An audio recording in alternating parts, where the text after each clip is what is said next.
देश की बेटियां अगर भाजपा के नेताओं के साथ सोने से इनकार करेंगी तो उनकी हत्या कर दी जाएगी। अगर भाजपा के नेता बेटियों का बलात्कार करेंगे तो बेटियों को चुपचाप सहना होगा। नमस्कार, पब्लिक कहना में आपका स्वागत है। सुप्रसिद्ध गायिका नेहा सिंह राठौर ने एक बार फिर से भाजपा पर जमकर हमला बोला है। सुनिए क्या कुछ कहती है भाजपा नेता के बारे में। देश की बेटियां अगर भाजपा के नेताओं के साथ सोने से इनकार करेंगी तो उनकी हत्या कर दी जाएगी। उनकी लाश नहर में फेंक दी जाएगी। पुलिस सबूत मिटा देगी और असली अपराधी का नाम कभी बाहर नहीं आने दिया जाएगा।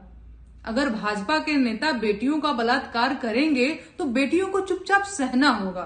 अगर वो आवाज उठाएंगी तो उनके पिता को पुलिस हिरासत में मार दिया जाएगा। उनकी हत्या के प्रयास किए जाएंगे। उनके वकील को मारने की कोशिश की जाएगी। उनके रिश्तेदारों की जान ले ली जाएगी। लेकिन अगर वो इन सारे जोखिमों और अत्याचारों के बावजूद भाजपा के नेता को सजा दिलवाने में कामयाब हो जाएंगी तो उस नेता की सजा निलंबित कर दी जाएगी। जी हाँ, ये है भाजपा की सरकार और ये है भाजपा को वोट देने की कीमत जिसे अब देश की बेटियां चुका रही हैं।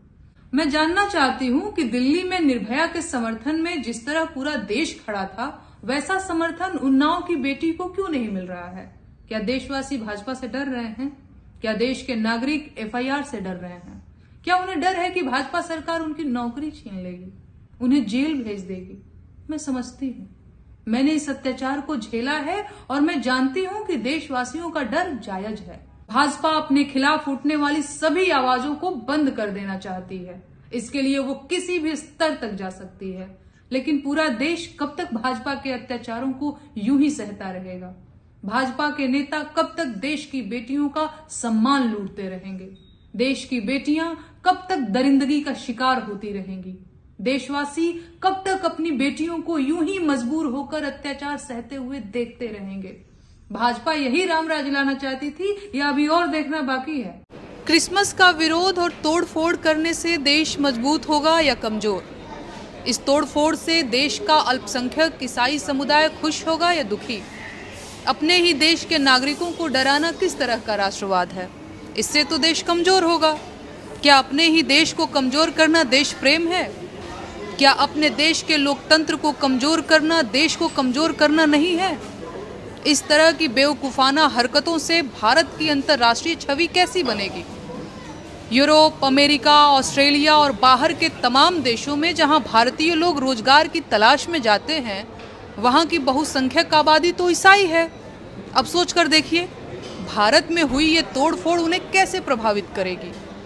क्या भारत से आने वाली इन खबरों को सुनने के बाद वहां के लोग भारतीयों को मोहब्बत की नज़र से देखेंगे? क्या इससे भारत का सम्मान बढ़ेगा?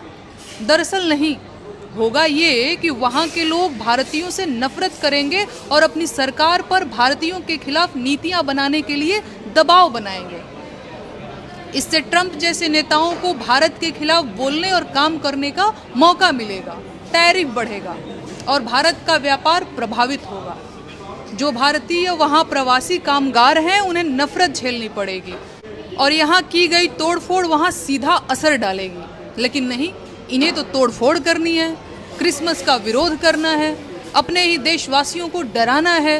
फिर 5 दिन बाद नए साल पर, जो कि दरअसल ईसाइयों का नया साल है, उस दिन इन्हें पार्टी भी करनी है।